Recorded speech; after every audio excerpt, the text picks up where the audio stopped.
What's the biz, everyone? It's your boy Baker Maker, aka D Ensley, and I'm here to give you some true shit. Before Dean Ambrose debuted as one third of the Shield, WWE officials were planning something different for his main roster debut of AJ Lee. See, back in 2012, WWE had a very different kind of product. CM Punk was the WWE champion.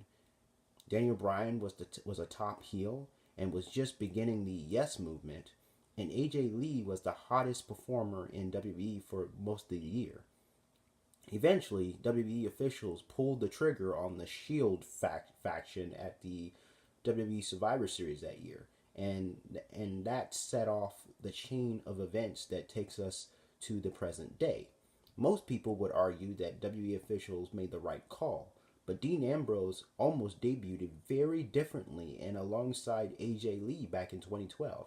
During an interview with Pressbox, former WWE writer Kevin Eck revealed some creative pitches that went to Vince McMahon and were turned down, including the one involving a debut for Ambrose that would have partnered him with AJ Lee. His idea was for Bryan's plan to have AJ committed actually succeed, to have her off TV for a little while bringing her back in dramatic fashion. She would return with her new boyfriend Ambrose, whom she had met while both were patients in this institution. Ambrose and AJ would wreak havoc, becoming WWE's version of Bonnie and Clyde. Vince McMahon had a very different vision, of course. The WWE chairman and CEO loved the AJ character and decided to make her the new Raw general manager after she called off the wedding to Bryan. I think it's an interesting idea that could have worked if given a chance. The bright side is everything worked out in the end for both AJ Lee and Dean Ambrose eventually. AJ as Raw's general manager didn't work. However, she became the longest reigning divas champion for a while before before they had who was it one of the Bellas, I believe it was Nikki. Yeah, it was Nikki who actually broke the record to become the Divas champion, the longest reigning Divas champion. But before that, it was AJ Lee.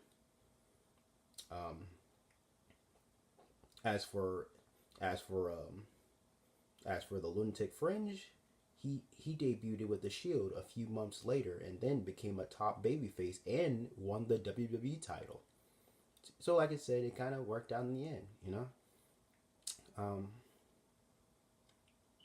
One thing I just realized is that if this storyline had happened, then we probably wouldn't have had Team Hell No, and I really enjoyed Bryan and Kane together as a team.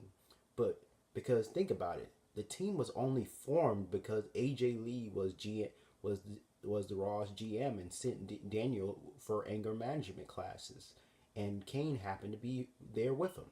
If this story of AJ Lee going to a mental institution instead of Bryan had happened, then Team Hell No would most likely wouldn't have existed. And oh boy, that would have been a shame. But plus, like I said, it worked out in the end the way it did.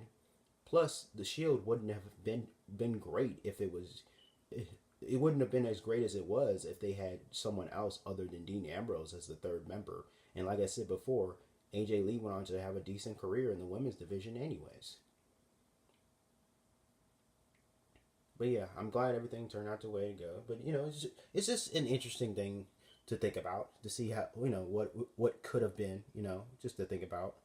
But I'm curious, what you guys, what your thoughts on it?